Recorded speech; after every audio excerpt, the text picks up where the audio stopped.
folheado verde aqui das cartas náuticas. A carta náutica da Marinha já tem o limite da unidade de conservação, ou seja, qualquer navegador que esteja em alto mar, ele já tem a obrigação de saber que ali é uma reserva biológica, porque tanto no seu GPS quanto na sua carta náutica em papel já possui o limite da unidade de conservação e as regras que a gente tem de restrição dentro da reserva biológica. Aqui eu dei um zoom aqui para mostrar para vocês do que compõe essa unidade, né? Um arquipélago de 4 ilhas. A gente tem aqui a Ilha do Arvoredo, que é essa ilha aqui, que é a maior ilha, tem cerca de 342 hectares, essa ilha maior. A gente tem a Ilha Deserta, que é essa aqui, que está aqui, tem uma foto aérea dela, tem em torno de 16 hectares. Mais ao norte, a gente tem a Ilha da Galé, com cerca de 50 hectares. E aqui a gente tem o Calhau de São Pedro, que aqui tem umas fotos delas, que são os rochedos que ficam emersos, que também estão dentro do limite da unidade de conservação. Ela foi criada em 1990, por esse decreto 99142, um decreto federal, e hoje ela tem 17.600 hectares, o limite dela, sendo que desses 17.600 hectares, 98% da área é marinha, né? Então o resto é da parte emersa das ilhas. Antes da gente começar a falar um pouco sobre o arvoredo, é bom a gente citar um ponto aqui, uma das maiores preocupações que a gente tem em termos de quantidade e áreas de unidade de conservação brasileiras. E aqui a gente vai sair só com 2 slides, eu vou mostrar para vocês qual é a discrepância que a gente tem para a área marinha, ou seja, qual é o problema maior e o foco que a gente precisa dar no Brasil, principalmente, em ampliar os sistemas de áreas protegidas. Esse é o exemplo que eu vou dar para vocês antes de entrar especificamente na palestra. Esses vermelhos que vocês veem aqui são as unidades de conservação federais terrestres. Hoje a gente tem um pouquinho mais do que 8,8. Hoje já está em torno de 9, mais ou menos, 9% ou 9,5% do território brasileiro está em unidades de conservação federais. Se a gente for ver o mar, não dá nem para ver vermelho aqui, né?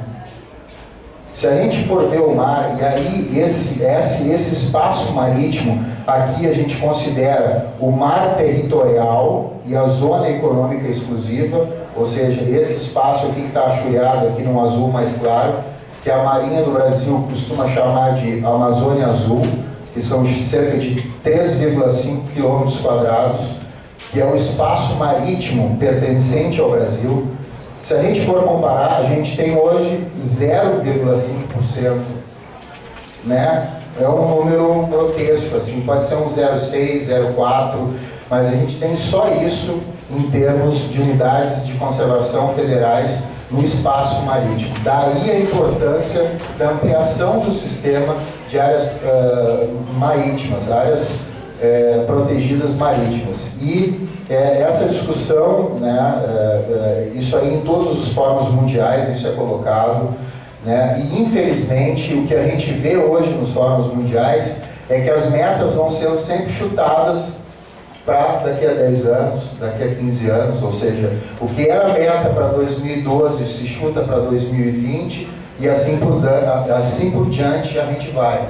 Então, por isso é importante que a gente tenha esse compromisso, ou que a gente, pelo menos, demande esse compromisso, né? Que é um compromisso que, obviamente, não deixa de ser político, para que esses fóruns mundiais tenham realmente valor.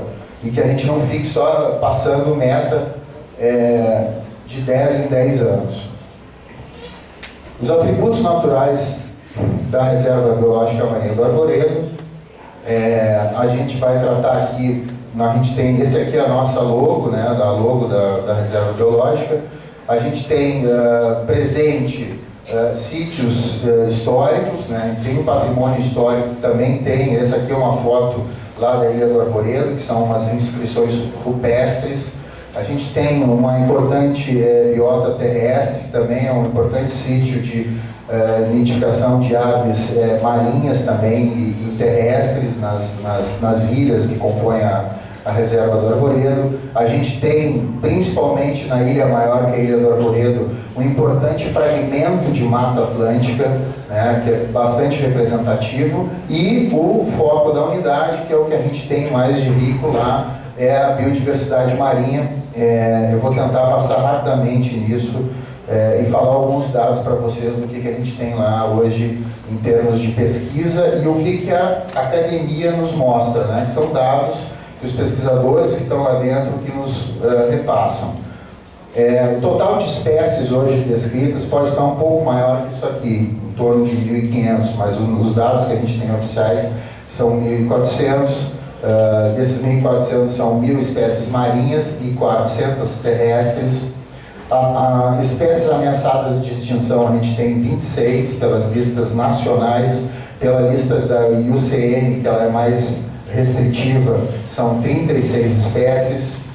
Dessas espécies novas para ciências descritas hoje, e mais algumas outras que estão hoje sendo descritas em laboratórios, tanto aqui na UFSC quanto em outras universidades, são 21 esponjas, um anfíbio, 6 aranhas, uma alga e um quinidário, que é esse aqui, que são novas para ciências. Além disso, de distribuição pontual, ou seja, o primeiro registro para o litoral brasileiro, são 6 algas que a gente tem, que tem o primeiro registro para o litoral brasileiro. Com relação ainda ao ambiente marinho, tem algumas características que eu citei, é óbvio que não dá para ficar aqui em 20 minutos passar para vocês o que é que tem de mais importante, né, no meio marinho na reserva do Arvoredo. Mas, de qualquer forma, são algumas características específicas aqui, como esse banco de algas calcárias, que é o único banco de algas calcárias no litoral brasileiro. 20% das espécies da flora de macroalgas brasileiras estão presentes também no meio marinho da Reserva Biológica Marinha do Arvoredo. O único banco de coralitos, que é esses dois aqui, que é essa Madrastes decáticas, do Atlântico Sul tropical, que são corais que não formam recifes, eles são corais rolados, que se chamam. E também o alto endemismo e diversidade de esponjas. A gente vai ter, eu acho que logo depois, uma palestra. O Anderson está aí, não? Não, teve um outro compromisso. Sim, eu achei que era o Flota que ia dar, mas ele está em Noronha, que pena, imagina. Deve estar muito arrependido de não estar aqui hoje. Então, só alguns dados para passar para vocês. Com relação a espécies ameaçadas, isso aqui é um dado, talvez vocês não estejam vendo aí, mas é o Atlas da Fauna Brasileira Ameaçada de Extinção. Esse dado é de 2011. E com relação a espécies ameaçadas de extinção em UCs federais, a Reserva do Arvoredo está em 6º lugar aqui, né, tendo como primeiro aqui a Rebil Soretama, Ezequiel Murici, Parna Serra dos Órgãos, Parna Itatiaia, Rebil Una, e a gente está aqui na 6ª colocação. Se a gente passar para as unidades marinhas federais, aqui o Arvoredo já representa o primeiro das unidades marinhas como em número de espécies ameaçadas. Para vocês terem uma ideia da importância, o colega-chefe do Taim já está me criticando que não é bem assim. São dados de 2011, não saiu ainda o Atlas no mais novo, mas essas são as informações que a gente tem. Se não for o primeiro, é o segundo, que já está bom também. Rapidamente passar para vocês algumas ameaças, né? É óbvio que eu precisaria falar isso sobre, e aí isso aí vai puxar o nosso trabalho um pouco, né? Que são as principais ameaças que a gente tem hoje para a reserva do Arvoredo, né? E para a biodiversidade que lá se encontra. Isso aqui é apenas uma demonstração de uma ilustração, né? De um registro histórico, né, de caça de cachalotes em Santa Catarina, e óbvio, isso aí é uma arte. Mas em termos de pesca, a gente tem vários problemas. A gente tem a pesca industrial, como todos sabem, a gente tem em Itajaí Navegantes o maior porto pesqueiro do Brasil, né, que tem uma frota pesqueira extremamente importante.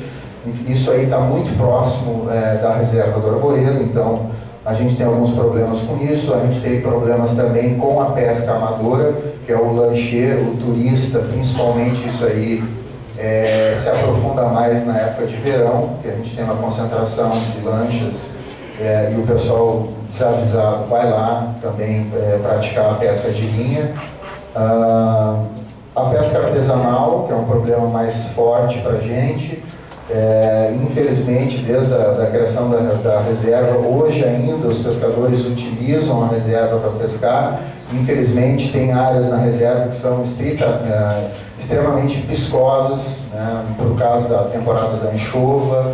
Então, a gente tem muito problema com o pessoal da pesca artesanal.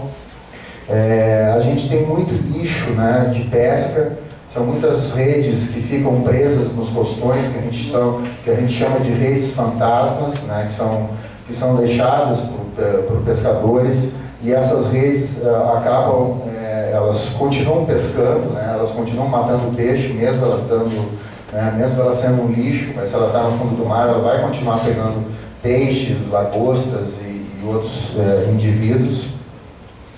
A gente tem problema também com a pesca sub, infelizmente, né? O pescador sub continua indo também pescando lá, então também é uma preocupação nossa, só para caracterizar um pouco. Esse pessoal aí é nosso cliente lá da unidade. Esse slide eu botei aqui só para mostrar um pouco para vocês, porque a gente não tem uma referência de hoje, o que se tem, qual é o baseline que se tem.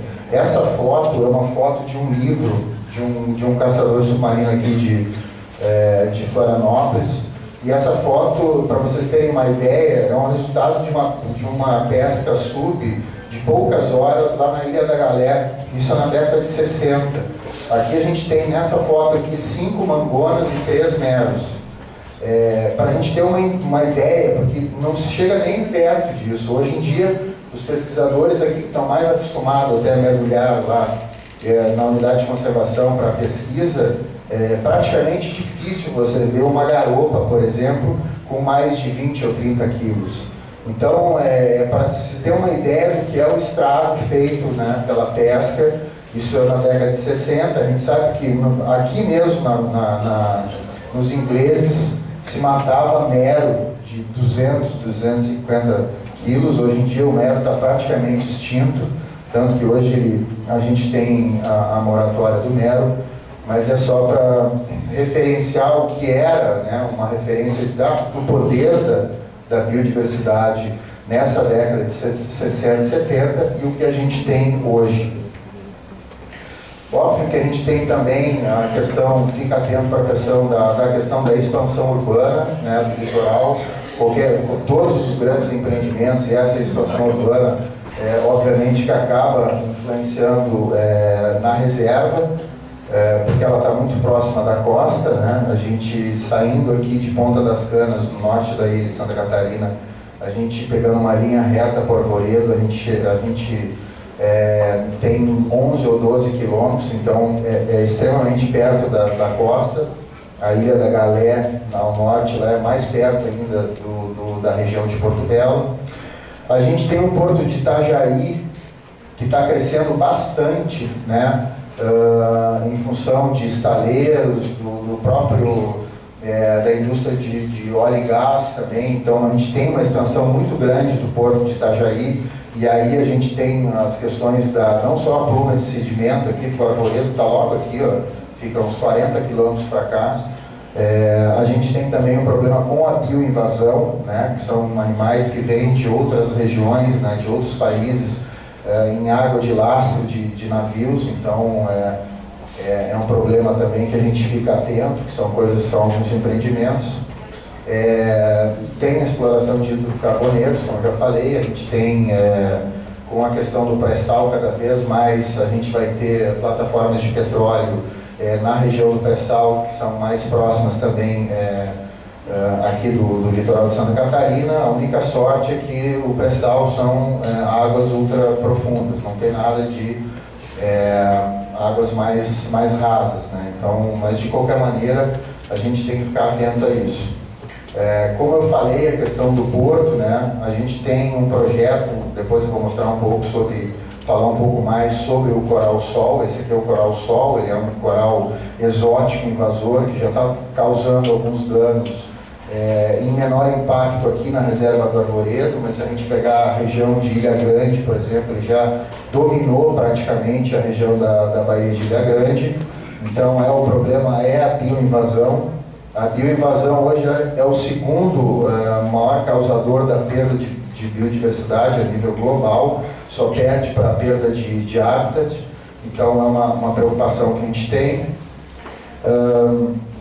Esse slide eu botei só para a gente ter uma ideia um pouco de como a gente faz com a questão da proteção, né? O que é uma norma quando uma norma é imposta. Nesse caso aqui, antes da criação da reserva, a gente tem uma pesca irregular, Vamos supor que a pesca na região do Arvoredo ela é totalmente irregular.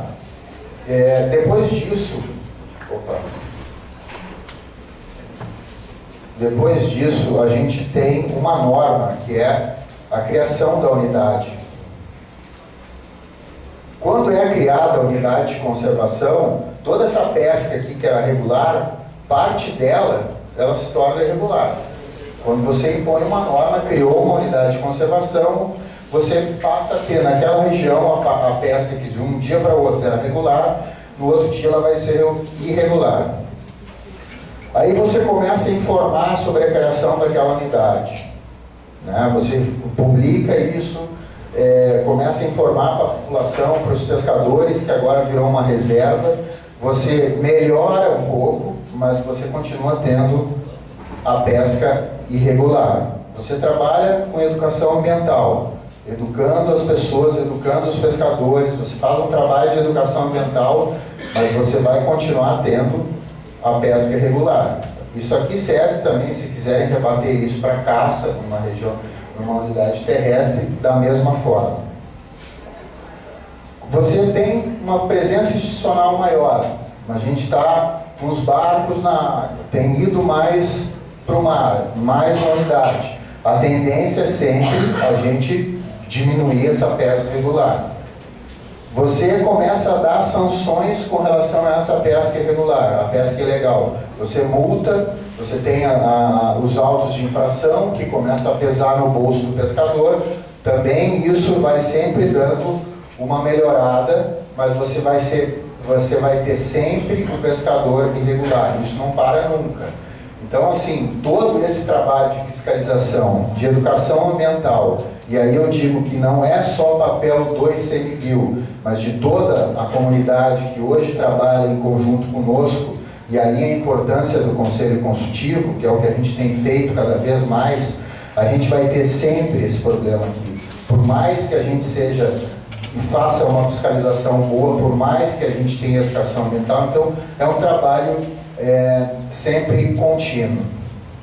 Na questão de fiscalização, hoje a gente tem patrulhas in situ, que a gente, hoje temos 3 botes iguais a esses, que a gente vai rotineiramente para a unidade. Tem também um trabalho com a Polícia Federal, Florianópolis tem, se eu não me engano, acho que tem uns 3 anos, Marcos, o NEPOM, que é o Núcleo Especial de Polícia Marítima. Eles têm nos ajudado bastante também na fiscalização do Arvoredo. Então a gente faz também patrulhas junto com a Polícia Federal. Além disso, a gente está com uma proposta de instalar câmeras de vigilância nas ilhas da Reserva do Arvoredo. Esse processo já está na nossa unidade de administração, já está sendo feita a licitação, né? Fizemos um projeto executivo e nós vamos ter 2 centrais de monitoramento para botar nas ilhas. São câmeras de vigilância, essas mesmas câmeras que a gente tem hoje na cidade, que ficam fiscalizando o trânsito. A gente vai botar na Ilha do Arvoredo, vamos botar na Ilha Galé e também na ilha deserta. Isso a gente vê como também um ganho, né? A gente tem recurso para isso, recurso de compensação ambiental no empreendimento da Shell. Esse recurso já está depositado na conta do Instituto Chico Mendes, ele é destinado única e exclusivamente para a reserva do Arvoredo, e a gente entende que esse projeto das câmeras de vigilância a gente consiga dar um salto enorme em termos de vigilância na região do Arvoredo.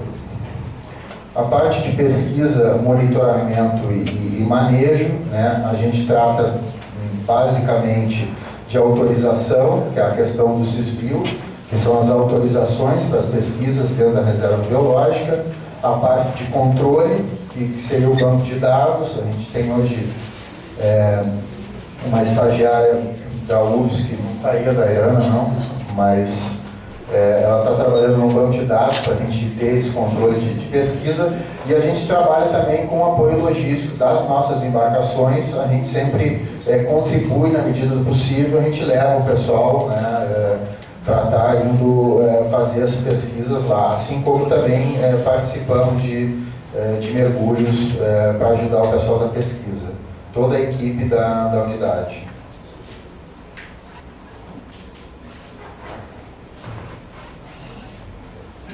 Aqui só algumas informações com relação às licenças, né, o número de licenças solicitadas, né, ela vem crescendo. A gente teve um aumento aqui gigantesco aqui no ano de 2013. Isso é devido a um programa que eu já vou passar para vocês terem uma ideia por que deu esse salto aqui. Mas isso aqui é o número de licenças solicitadas para pesquisa na reserva do Arvoredo. É óbvio que a maioria das pesquisas ela no meio marinho, né? A gente tem agora, inclusive, dado um apoio maior, uma perspectiva maior para a gente aumentar um pouco as pesquisas na área terrestre, mas sem dúvida a maioria das pesquisas na reserva do Arvoredo elas são no ambiente marinho. Aqui é só uma... não quer ficar, não quer aparecer, mas ali é só para ter uma ideia do que é solicitado e do que é concluído. Isso a gente tem feito um levantamento, né? Na área de zoologia, por grupo, né? O número de pesquisas até hoje solicitadas e quantas foram finalizadas até agora. É óbvio que esse número aqui tende a crescer, mas esse slide eu botei só para vocês terem uma ideia que é um tipo de controle também que a unidade faz. Uma pergunta. Eu acho que a gente vai fazer uma rodada. Pode ser? Tá. Aquele boom que eu falei das pesquisas em 2003 se deve a esse projeto MARI, tá? Que é um projeto de quase 5 milhões de reais. Ele chama Monitoramento Ambiental da Reserva Biológica Marinha do Arvoredo. É uma parceria com a UFSC, né? A coordenação aqui é do Departamento de Ecologia e Zoologia da UFSC. Isso é um recurso da Petrobras. É bom lembrar que isso aqui é uma condicionante de uma licença de um campo de petróleo, que foi colocado uma condicionante numa licença para que a Petrobras bancasse um projeto de monitoramento ambiental da Reserva Biológica Marinha do Arvoredo. É um trabalho de 3 anos e ele vai trabalhar esses indicadores, tanto indicadores biológicos quanto parâmetros oceanográficos, né, nos indicadores biológicos, peixes e comunidade bêntica, e oceanográfico, todas as questões de massas de água e circulação costeira. Não vou fazer cada item aqui. Esse aqui é um projeto daquele coral-sol, né, para retirada do coral-sol. É um projeto que é uma parceria do ICMBio com a Universidade Federal de Santa Catarina, um Instituto Eco Brasil, e é patrocinado pela SOS Mata Atlântica. A SOS Mata Atlântica, a cada ano, também financia projetos para a área de unidade de conservação costeira e marinhas. Isso tem nos ajudado bastante, uma parceria que a gente tem com a SOS Mata Atlântica, para trabalhar a questão da bioinvasão pelo coral-sol, né, que é esse gênero aqui, Tubastreia. e o monitoramento e o controle na reserva do Arvoredo e região do entorno. São 3 linhas básicas: pesquisa, manejo e educação. Na área de pesquisa tem o monitoramento dos costões rochosos no litoral através de mergulho autônomo, a avaliação da abundância de corais na reserva do Arvoredo e ilhas adjacentes também, o monitoramento das regiões portuárias. Foi feito um monitoramento no Porto de São Francisco, no Porto de Itajaí e em Bituba. Na parte de manejo é feito, a unidade trabalha também com a parte de manejo, ou seja, a retirada desses focos de coral-sol, né, a retirada manual disso através do mergulho. E na parte de educação, né, são realizadas também oficinas educativas visando capacitar mergulhadores para a identificação desses novos pontos de invasão do coral-sol. Mais uma vez eu digo que o coral-sol já está aqui na reserva do Arvoredo, na região da reserva do Arvoredo. Ele está num nível de infestação muito pequeno ainda, mas quem já mergulhou em Ilha Grande, em Angra dos Reis, ele está completamente alastrado por lá, e lá o problema é seríssimo, né? Tomou conta e ele disputa com a área com corais nativos.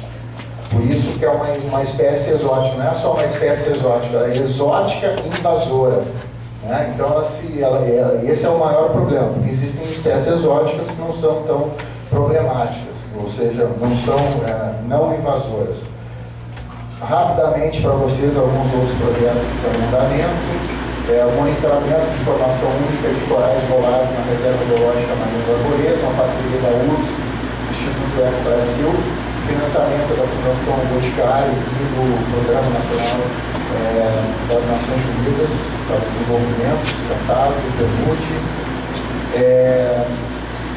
A gente tem também em andamento o monitoramento da ocorrência de pesca fantasma por redes de emalhe nos costões rochosos da Reserva do Arvoredo, uma parceria com o Instituto de Pesca de São Paulo, financiamento também pelo PNUD, que é a tentativa de retirada dessas redes fantasmas, né, que a gente chama de fantasma, né, o projeto já está em andamento. Em busca de financiamento, a gente tem a análise integrada e participativa da efetividade do plano de manejo da reserva do Arvoredo, uma parceria com a ONG Caipora. Educação ambiental e mobilização de pescadores artesanais no entorno da reserva, parceria com o Instituto Saracura. Abundância e distribuição de coatis, né? A gente tem um animal também exótico lá na Ilha do Arvoredo, né? Introduzidos na Ilha do Arvoredo, a parceria também com o Caipora. São projetos que têm ainda na busca de financiamento. Na questão da gestão socioambiental, a gente está trabalhando a reestruturação do Conselho Consultivo. Recentemente foi finalizado o Programa de Educação Ambiental da Reserva do Arvoredo, uma parceria com diversas ONGs, entre elas Aprender, NEAMP, Instituto Saracura, a Fátima e a Floran. Esse programa de educação ambiental está finalizado e aprovado, está sendo publicado, vocês vão ouvir falar dele hoje ainda, né? Hoje ainda. E aí vocês vão ver o que é essa questão da gestão participativa que a Beth vai dar depois, né? Eu acho que o foco principal da palestra dela é isso. Se tem algum exemplo de conselho consultivo de unidade de conservação, e é a APA da Baía Franca, e principalmente a Beth, né, que levou isso, né? A gente cada vez mais trabalhar com gestão participativa.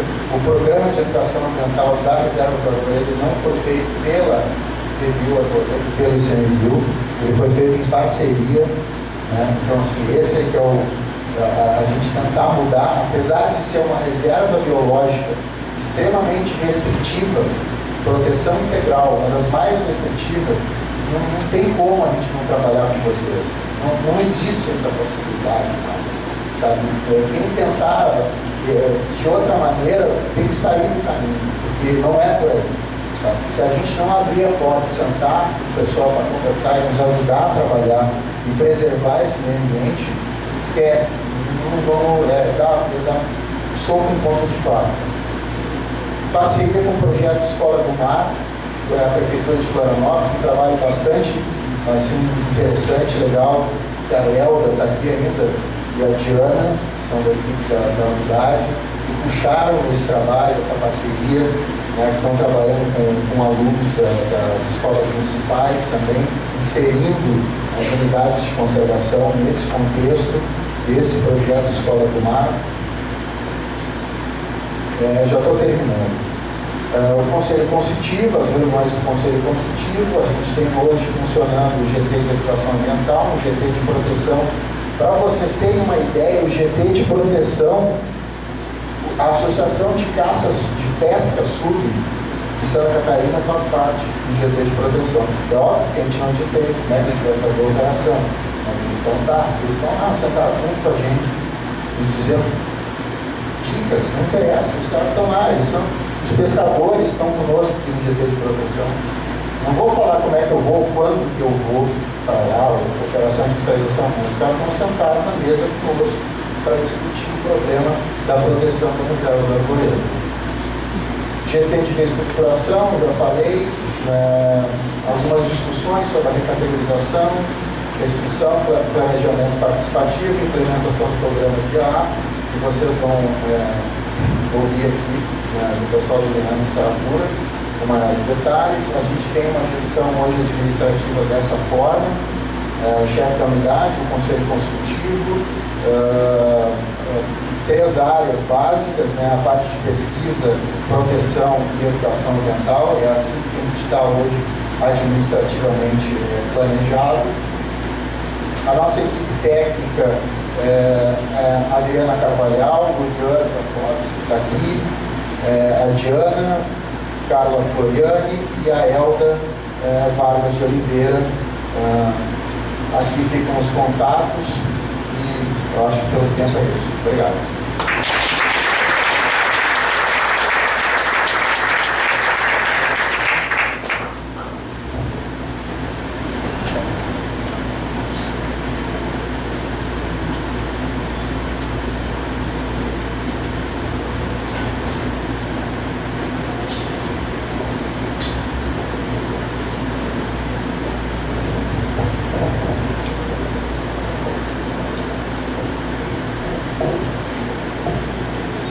Nós agradecemos a palestra, então, do Ricardo Castelli Vieira, e já damos a sequência e no final vamos abrir para perguntas no final de todo o bloco.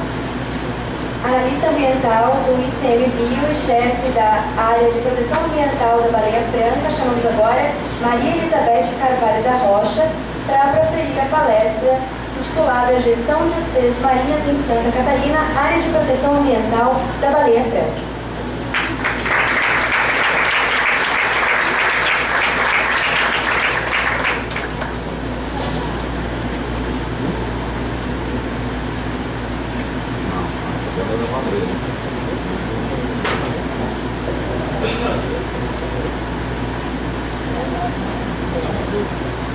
Boa tarde a todos.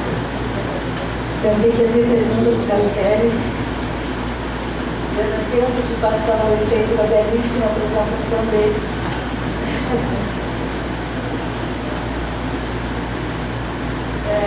Eu preciso me justificar, eu troquei o pendrive.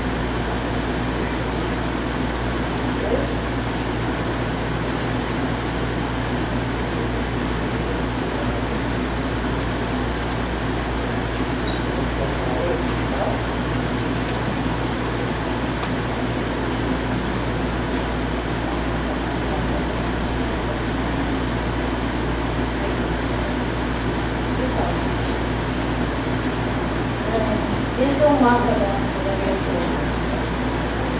Ela começa aqui no sul da ilha de Florianópolis, na parte marinha da Lagoinha do Leste, e vai até o novíssimo município de Santa Catarina, Balneário Camboriú, lá no sul, perto de Criciúma, sabe?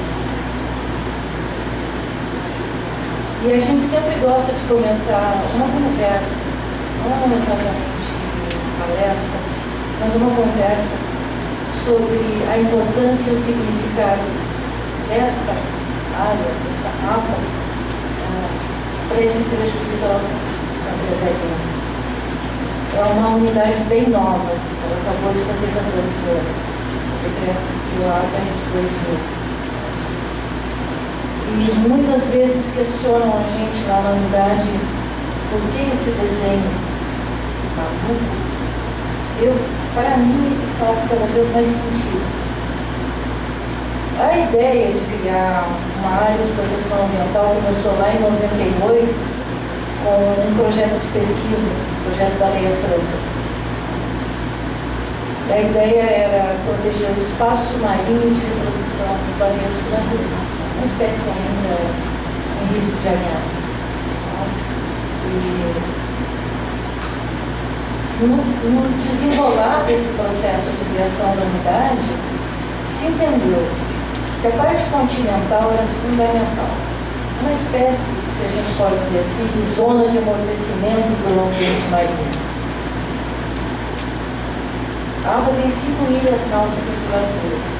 E conforme ela vai descendo, e ela tem um risco importante aqui, o Parque da Serra do Tabuleiro e as águas que surgiram depois da revitalização, e a gente vai vendo de certa forma que existe um mosaico de fato faltando acontecer.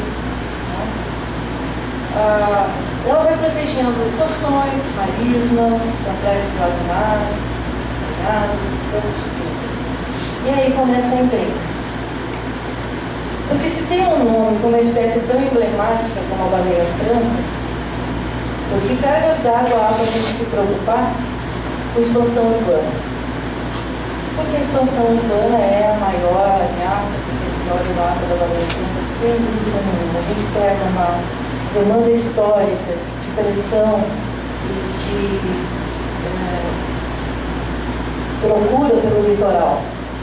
E aí, isso se potencializa com 2 grandes indutores, agora, né, novinhos em folha. A duplicação da BR-101 e a expansão do porto de Imbituba, que é um porto estratégico para escoamento de produção. A Secretaria Nacional de Portos diz que Rio Grande é muito longe e Itajaí tem sempre problemas. Então, Imbituba é o porto da criança. No recurso de compensação ambiental da dragagem do porto de Imbituba, é o recurso que nós vamos usar para a elaboração do nosso plano de manejo. Se a gente entende a importância de 2 ferramentas indispensáveis para a gestão de qualquer área protegida, plano de manejo e conselho gestor. E na APA da Baleia Franca, a gente chama o conselho de conselho gestor. Porque de verdade não importa se é deliberativo ou consultivo, o conselho tem que ser efetivo, ele tem que funcionar, ele tem que representar de verdade a sociedade que vive dentro daquele território. E numa APA, embora não dê para a gente dizer, conhecendo a realidade de cada unidade, que proteção integral tem zona de conforto, mas não tem pelo menos uma zona de conforto que é um mando único. Em tese. Numa APA tem dezenas de outras competências para a gestão do território, a começar pelos municípios. Você não pode desconsiderar o poder, o direito e a capacidade dos municípios de estarem fazendo gestão dos seus territórios. A mesma coisa que ele de competência do governo do Estado e as outras instituições federais que estão ali. Patrimônio da União, o IFAM, costa todinha riquíssima em sítios arqueológicos. Na Europa tem uma inscrição rupestre que os arqueólogos dizem que são 3 antropomorfos com rede.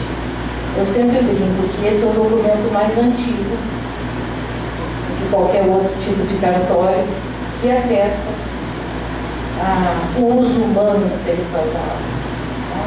E atesta a tradicionalidade dos pescadores artesanais.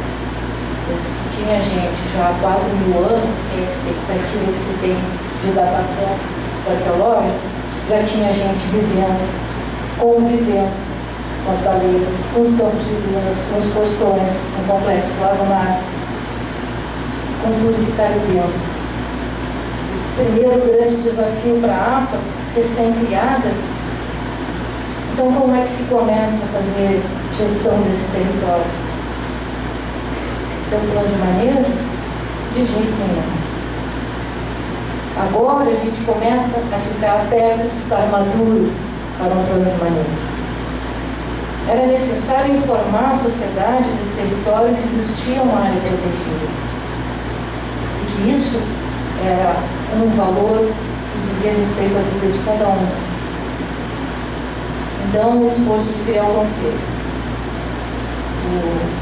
O primeiro dinheirinho pingado para fazer o conselho foi o Merico que nos deu, quando era diretor da área estratégica do urbano no Brasil, depois de ser superintendente aqui em Santa Catarina. Mas depois desse primeiro dinheirinho, hoje a gente tem um conselho na sua quinta gestão, iniciando, são quase 9 anos ininterruptos de gestão, com índice de presença em volta de 80% a cada plenário. Um conselho que não é um parlatório onde as pessoas que representam as entidades conselheiras vão lá lavar a alma e contar as suas ansiedades e inquietudes. É um conselho que trabalha, e para isso ele tem um desenho muito interessante de câmaras técnicas. Cada câmara técnica abrange uma área específica de gestão da APA. E tem um comitê executivo. Então a figura legal da lei, da presidência do conselho ser a chefia, ali ela é quase que figurativa, porque quem conduz o trabalho do conselho é esse comitê executivo, que tem um representante de cada um dos 3 setores que compõem o conselho. Eu vejo alguns conselheiros aqui, Pimenta da Caipora, por exemplo, é uma entidade conselheira, uma cooperativa acadêmica que faz parte do setor de usuários de recursos do Conselho Gestor da APA da Baleia Franca, um dos nossos conselheiros mais ativos e que a gente espera que nos ajude, de fato, a criar uma coisa que a gente enxerga como se fosse uma espécie de rede funcionando no território. Se a gente olha que são 42 entidades que representam a sociedade de forma organizada dentro deste conselho, as possibilidades são infinitas. Não para dentro do conselho, mas para fora do território. Se tem alguma instituição que se preocupa com a conservação dos sítios arqueológicos, ela está conversando com o IFAM dentro deste conselho e planejando e pensando ações específicas para esse determinado tema. Nunca é simples, nunca é fácil, mas é extremamente motivador. Eu vejo a existência da APA da Baleia Franca como algo que pode ser aquilo que vai mudar o destino desse litoral. Se não fosse a existência da APA, era ladeira abaixo, copiando o mesmo modelo. Empreendimentos turísticos, resorts, loteamentos, eles podem acontecer dentro da APA, mesmo que contraria a nossa convicção pessoal de ser adequado para aquele determinado lugar isso acontecer, mas tem uma palavrinha mágica que chama desde que. Pode o loteamento? Pode, desde que. Aí a gente vai olhar onde, de que forma, como que vai se instalar, o que ele está contemplando no projeto. A partir daí a gente põe a cara a tapa em algumas experiências interessantes. Alguém falou aqui nos termos de ajustamento de conduta. Essa é uma vitrine que a gente põe a cara a tapa assim, lá na APA. Tem um passivo histórico de ocupação desse trecho do litoral, de ocupação irregular de áreas protegidas. Se a gente pega o primeiro grande marco do Código Florestal, lá em 1965, tudo que surgiu de lá para cá é ilegal. Mas, no entanto, tem vida lá. Tem 4, 5 mil pessoas em cada agrupamento desse. Tem rua pavimentada, tem luz, tem coleta de lixo, tem escola, tem igreja, tem mercadinho. Tem vida acontecendo todos os dias.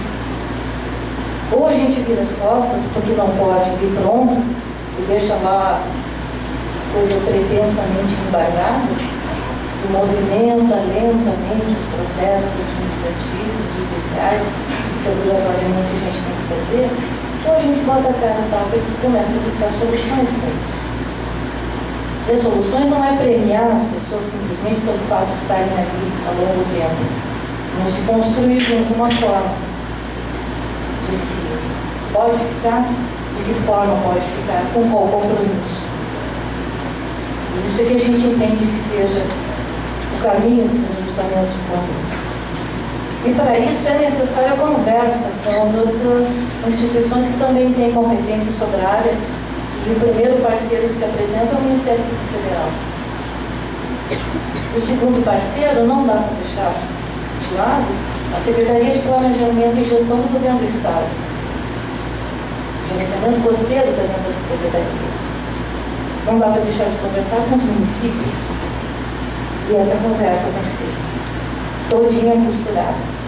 E a gente tem que olhar uns para os outros e se ouvir e se reconhecer e a partir daí construir alguma coisa. Tem uma coisa meio esquizofrênica hoje em dia, que é ainda a questão do quanto a gente, ao longo do tempo da história, foi se separando da natureza, do ser humano, a ponto da gente precisar isolar áreas para a natureza ficar em paz. Eu faço uma defesa bem entusiasmada, sem nenhum problema, de que, para mim, este, agora, é um modelo fundamental de unidade de conservação. E está ali, né? Na boca da caçamba, junto com o SNUC, junto com as CASEX, junto com as LDS, para serem defenestrados, sabe-se lá para onde. Mas é um modelo fundamental da sociedade, tanto quanto uma reserva biológica. E na APA da Baleia Franca, muito pouco nos interessa neste momento de pré-elaboração do plano de manejo, para que serve a barbatana esquerda, do camarão azul, um banco de fitoplâncton endêmico, não sei de onde. Agora não. Agora a gente precisa saber como é que a gente vai lidar com essa pressão histórica acontecendo, potencializada ali, naquele trecho litoral de paisagens belíssimas que todo mundo quer um pedacinho dessa paisagem para viver, para ter sua casa de veraneio, para ter seu empreendimento. É bastante complexo, mas é muito rico também o momento. E o nosso plano de manejo, que aí vai para outra ferramenta fundamental, importante para o processo de gestão, não é um plano de manejo convencional. Ele não está baseado em diagnósticos exaustivos, diagnósticos biológicos sobre a composição biológica desse território. Ele está pensado como um grande e profundo processo de discussão e acordo social. É para a gente ver se a gente tem chance de dar certo. Não dá para a gente achar que do alto da nossa autoridade a gente vai dar um canetaço e decidir a vida de todo mundo dentro do território. Toda essa complexidade tem que ser levada em conta, evidentemente, mas a possibilidade da gente construir algo novo a partir daqui e dos padrões que existem aqui dentro está posta. Então, um plano de manejo que é pensado em planejamento estratégico, desafios de gestão. E um exemplo interessante seria a gente se planejar para um cenário de futuro, digamos, bem rápido, 20 anos.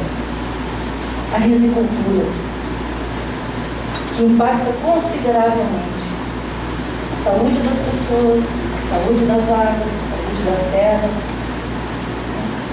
focando principalmente no complexo lagunar. Então, se a gente for fazer uma pergunta, eu tenho certeza que 100% responde. Quem quer risicultura orgânica no cenário de futuro de 20 anos dentro da Baleia Franca? Todo mundo, né, gente? Como é que a gente chega lá? É uma norma ditada pelo ICMBio no plano de manejo, ou é uma construção que envolve, no mínimo, conversar com os agricultores, com a EPAG, que faz extensão rural, política pública de agricultura dentro do território da APA, e com o Banco do Brasil, que financia a agricultura, e que põe lá, quando libera o dinheiro para o agricultor, quanto desse financiamento é para a segurança da sua lavoura. Isso é agrotóxico. Então, esse é um exemplozinho que a gente usa das costuras que a gente tem que fazer para esse plano de manejo ser do território. Porque é assim que a gente enxerga a APA, como um território de todos que vivem lá, que têm as suas expectativas de vir para lá, que certamente querem o melhor território do mundo para viver, para trabalhar, criar seus filhos, progredir. É um enorme desafio. E é claro que não é agora, nesse momento, uma visão clara de onde a gente vai chegar e que a gente vai conseguir com essa proposta. Mas nós acreditamos que vale a pena. Vale a pena porque em 14 anos já se sabe que existe a APA da Baleia Franca. Porque lá no início foi isso que a gente teve que fazer, explicar que a APA não era a Associação de Pais e Amigos da Baleia, como um importante, vejam bem, um importante empresário da região, me perguntou, mas é a associação de que mesmo essa de vocês? Eu tive vontade de responder, de Pais e Amigos da Baleia, que é o lugar a gente tinha que começar. Não é. É uma área de proteção ambiental, por designação legal, está lá no SNUC, está no marco legal, mas é fundamentalmente o território onde a gente vive, que a gente quer que seja melhor, e que a gente até assim imagina, quem sabe, influenciando os vizinhos. Quem sabe seja tão bom dentro da APA da Baleia Franca, que os outros queiram copiar o modelo, ou inventar os seus modelos inspirados no nosso. Todos os que me antecederam nas suas falas disseram aquilo que também faz parte da nossa